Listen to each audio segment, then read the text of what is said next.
Good evening friends. तो चलिए हम लोग स्टार्ट करते हैं पिजन पी को। प्रीवियस लेक्चर में हम लोगों ने देखा था चिक पी के बारे में। तो फ्रेंड्स अगर इनके नोट्स आपको चाहिए तो नोट्स के लिए आपको थोड़ा सा काम करना है। हमारे डिस्क्रिप्शन बॉक्स में हमारे टेलीग्राम ग्रुप का लिंक है, उसको जाके ज्वाइन कर लीजिए। वहाँ पे मैं इनके नोट्स प्रोवाइड कर दूंगा जिसको आप डाउनलोड करके रिवाइज कर सकते हो। ठीक है, अब ये चीज़ सिर्फ आप चीज़ों को समझना, ठीक है, बाद में आप फिर पीडीएफ से पढ़ लेना चीज़ों को। ठीक है, तो स्टार्ट करते हैं अपने सेशन को। देखिए सबसे पहले अगर आपने पिजन पी कैसा होता है नहीं देखा होगा तो एक बार आप इस फोटोग्राफ को देखिए, आपको अंदाज़ा हो जाएगा कि पिजन पी आखिर होता कैसे है। ये क्या है, पिजन पी का प्लांट है जिसमें पोर्स आपको दिखाई पड़ रहे हैं। ठीक है, पोड इनिशियल स्टेज में ग्रीन होता है, बाद में फिर ये ब्राउनिश हो जाता है। दैट मीन्स कि ब्राउन जैसे होता है तो समझ जाइएगा कि अब क्या हो गया है, पक चुका है, इनको अब हार्वेस्टिंग करने का टाइम आ गया है। ठीक है, आप देख पा रहे हैं सारे क्या हैं आपके पिजन पी के प्लांट्स से। ठीक है, उनके पोर्ट्स आपको दिखाई पड़ रहे हैं और ये क्या है, उनका सीड। ठीक है, जिसको हम लोग यूज़ कर लेते हैं, है ना।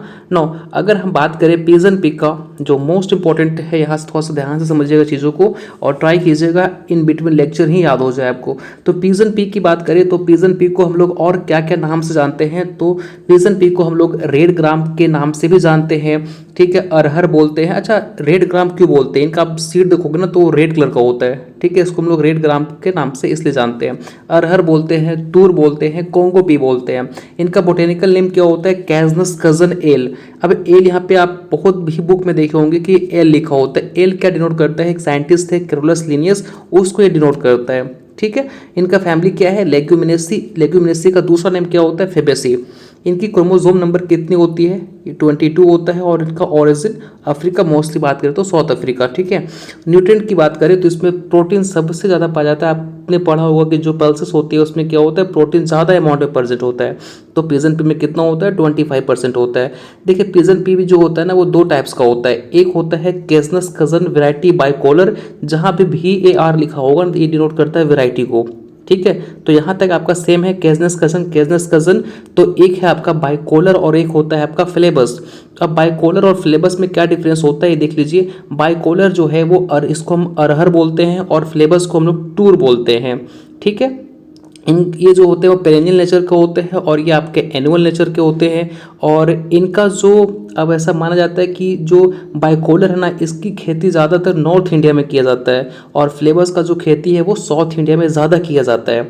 और इनकी प्लांट हाइट बात करें तो जो आपका बाइकोलर होता है इसके प्लांट हाइट काफ़ी ज़्यादा बड़ा होता है, जबकि फ्लेवर्स का छोटा होता है। ठीक है, आपको इसमें ज़्यादा ब्रांच देखने को मिलेंगे और इसमें ब्रांच कम होता है। ये दोनों के बीच में कुछ डिफरेंस है ना। और इनके जो ग्रेन्स देखेंगे ना तो इसमें जो आपको दिखा रहा था जस्ट फोटोग्राफ में, उनमें पोड दिखाई पड़ रहा था आपको। तो पर पोड में यहाँ पे आपको 4 to 5 ग्रेन्स दिखाई पड़ेंगे बाइकोलर के केस में। बट हम फ्लेवर्स की बात करें तो इसमें आपको पर पोड 2 से 3 ही ग्रेन देखने को मिलता है। ठीक है, और ये आपका लेट मेच्योर होता है बाइकोलर, फ्लेवर्स आपका जल्दी मेच्योर हो जाता है। ठीक है, और इसमें आपके टैप रूट पाए जाते हैं। ठीक है, और ये डीपली रूटेड होता है, मतलब दैट मीन्स कि हम जो पिजन पी की बात कर रहे हैं इसमें क्या क्या होता है, टैप रूट पाया जाता है और ये टैप रूट बहुत ही अंदर तक पेनिट्रेट किया होता है। ठीक है, तो और इनकी हम इन्फ्लोरेसेंस की बात करें तो एक्सिलरी रेशिम इनका इन्फ्लोरेसेंस है। देखिए इसमें समझाने वाली बात नहीं है, आपको एज इट इज़ ही यही चीज़ों को याद करनी है। ठीक है, ये C3 प्लांट होता है, सॉडे प्लांट होता है, इसमें ऑफन क्रॉस पॉलिनेशन पाया जाता है। ठीक है, तो याद रखिएगा पल्सेस में एक आपका पिजन पी क्या है, यहाँ पे ना ही सेल्फ होता है ना ही क्रॉस होता है, यहाँ पे कैसा होता है, ऑफन क्रॉस पॉलिनेशन होता है। ये हाइपोजियल जर्मिनेशन को शो करता है। होप सो आपको हाइपोजियल एपिजियल क्या होता है पता होगा। ठीक है, इसको हम लोग मिनी फर्टिलाइजर क्रॉप भी बोलते हैं। ठीक नो, इनके एरिया एंड प्रोडक्शन की बात करें तो सबसे ज़्यादा एरिया जो है वो इंडिया के अंदर तो वो महाराष्ट्र का है। फिर इसकी जो बट देखो एरिया सबसे ज़्यादा महाराष्ट्र का है, बट सबसे ज़्यादा प्रोडक्शन कहाँ पे होता है, यूपी के में होता है। और प्रोडक्टिविटी सबसे ज़्यादा कहाँ होता है, बिहार में होता है। तो बिहार वाला काफ़ी इंपॉर्टेंट है, यहाँ से पूछा गया है। तो याद रखिएगा पिजन पी का सबसे ज़्यादा प्रोडक्टिविटी कहाँ होता है, बिहार के अंदर होता है। ठीक है, अब कुछ वैरायटीज देखो, सब आप ऊपर भूल जाओगे चलेगा, लेकिन ये जो वैरायटीज़ है वो काफ़ी इंपॉर्टेंट है। कई बार यहाँ से क्वेश्चन पूछा गया और आपको इतना ही वैरायटी याद रखना है। आपको मोस्टली कॉम्पिटिटिव एग्जामिनेशन के बुक्स में वैरायटीज़ मिल जाएंगे। तो सबसे पहला वैरायटी है आपका उपास 120। अब यहाँ पे 120 क्या शो कर रहा है, दैट मीन्स कि ये वो वैरायटी है जो कि 120 डे में मेच्योर हो जाता है। ठीक है, इसलिए उसको हम लोग अर्ली मैच्योरिटी वैरायटी बोलते हैं। दूसरा वैरायटी है आपका प्रभात, पंत A1, पंत A2, ये और भी जल्दी मैच्योर हो जाते हैं। ठीक है, उपास से आज हम बात करें उपास के कंपैरिजन में, तो प्रभात, पंत और पंत A1 A2 जो है वो जल्दी क्या होते हैं, मैच्योर हो जाते हैं, है ना।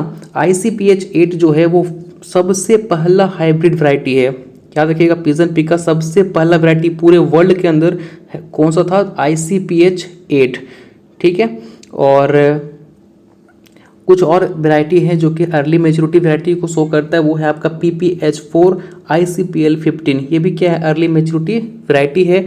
C11 मुक्ता जो है, देखिए मुक्ता जो है वो विल्ट रेजिस्टेंट वैरायटी है। ठीक है, शारदा हो गया, पारस हो गया, ये मीडियम ड्यूरेशन वैरायटी है। ठीक है, पूसा अरहर 16 जो है वो एक न्यू वैरायटी है जिसको डेवलप किया है IARI पूसा ने। ठीक है, ये रिसेंट का वैरायटी है। और पूसा 9 जो है वो लॉन्ग ड्यूरेशन वैरायटी है। ठीक है, तो ये वैरायटी आपको याद रखना है, कई बार यहाँ से क्वेश्चन पूछा गया है। क्लाइमेट एंड सॉइल की बात करें तो देखिए जितने भी पल्सेस हैं आपके, तो जितने भी पल्सेस है उस सब पल्सेस में से सबसे ज़्यादा ड्रॉट टॉलरेंट क्रॉप कौन सा है आपका, तो ये पिजन पी है। और क्योंकि आपको पता है कि एक रबी क्रॉप है तो इसको वार्म एंड ह्यूमिड क्लाइमेट चाहिए, कब, फ्लावरिंग के टाइम पे। ठीक, और ड्राई क्लाइमेट चाहिए पूरे इनके ग्रोथ में, है ना। सॉइल इसको क्लेलोम सॉइल चाहिए।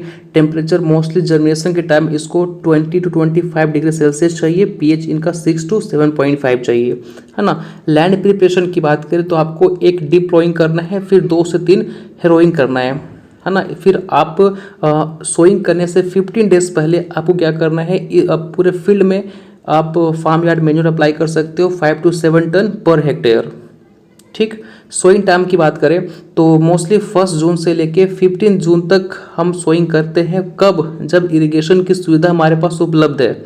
बट अगर इरिगेशन की सुविधा उपलब्ध नहीं है, आप डिपेंड है रेनफॉल के ऊपर, तो फिर आप फर्स्ट वीक ऑफ जुलाई में सोइंग कर सकते हैं। बट इन केस ऑफ अगर आप रेनफॉल पे डिपेंड है तो यहाँ पे जो यील्ड है वो जून के कंपेरिजन में आपका कम हो जाएगा। ठीक है, क्योंकि हमने क्या किया, काफ़ी लेट सोइंग किया, हम मानसून पे डिपेंड है। अगर रेनफॉल नहीं हुआ तो फिर आपके यील्ड ऑलरेडी कम हो जाएगा। ठीक है, तो आप याद रखिएगा, अगर आप जुलाई वाला केस में या फिर आप रेनफॉल के ऊपर डिपेंड है तो यहाँ पे थोड़ा यील्ड कम हो जाता है। ठीक है, सीड रेट की बात करें तो अगर नॉर्मल केस में आप सोइंग कर रहे हो, एक प्रॉपर वहाँ पे इरिगेशन है, प्रॉपर आपका सब कुछ सही है, तो फिर आप 12 से 15 kg per hectare seed rate use कर सकते हो। बट अगर आप इसको इंटर क्रॉपिंग पर्पस में यूज़ किए हो तो फिर 2 से 4 kg पर हेक्टेयर आप यूज़ करेंगे। सीड ट्रीटमेंट करने के लिए हम लोग राइजोबियम कल्चर को यूज़ करते हैं। स्पेसिंग की बात करें तो रो टू रो आपका 60 to 75 सेंटीमीटर होगा और plant to plant 15 to 20 centimetre होगा। ठीक है, फर्टिलाइज़र की बात करें तो आपको जिनका जो NPK है वो 20-40-20 है। ठीक है, मतलब नाइट्रोजन आपका 20% है, फिर आपका पोटास 40%, फिर आपका फॉस्फोरस आपका 40 है, पोटास आपका 20 है kg पर हेक्टेयर। ठीक है, और देखिए क्योंकि आपको पता है कि जो लेग्यूमिनस क्रॉप होते हैं इसमें नोड्यूल का फॉर्मेशन होता है, जहाँ पे राइजोबियम बैक्टीरिया क्या करता है, सर्वाइव करता है और फिर नाइट्रोजन फिक्सेशन करता है। तो इनको इनिशियल पीरियड में क्या होती है, नाइट्रोजन की रिक्वायरमेंट होती है, आपको इनिशियल पीरियड में यहाँ पे यूरिया अप्लाई करना पड़ेगा। ठीक है, और यहाँ पे फिर फॉस्फोरस हम डालते हैं जो कि क्या करता है, प्रमोट करता है नोडुलेशन को और नाइट्रोजन फिक्सेशन को।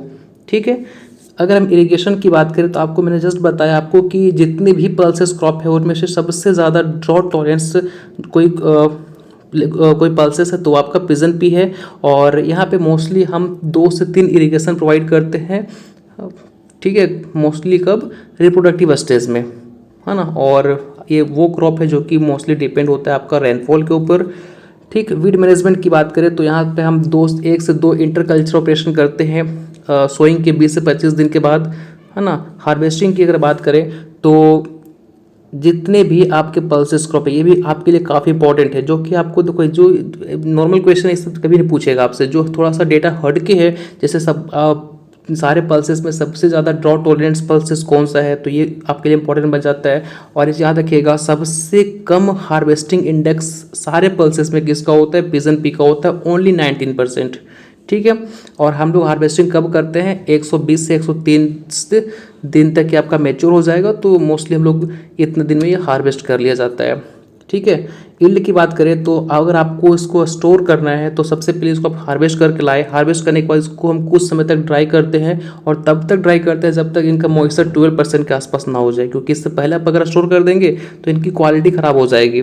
ठीक है, तो इसको हम लोग स्टोरेज के टाइम एटलीस्ट ट्राई करते हैं कि इसमें जो मॉइस्चर है वो 12% रहे, है ना। और इनका यील्ड जो है वो आपका 20 to 25 क्विंटल पर हेक्टेयर होता है। तो देखिए यहाँ से इंपॉर्टेंट क्वेश्चन क्या बनेगा, सबसे लोवेस्ट हार्वेस्टिंग इंडेक्स इसका होता है, पिजन पी का होता है। सबसे ज़्यादा टॉलरेंट ड्रॉट टॉलरेंट पल्स कौन सा आपका पिजन पी है।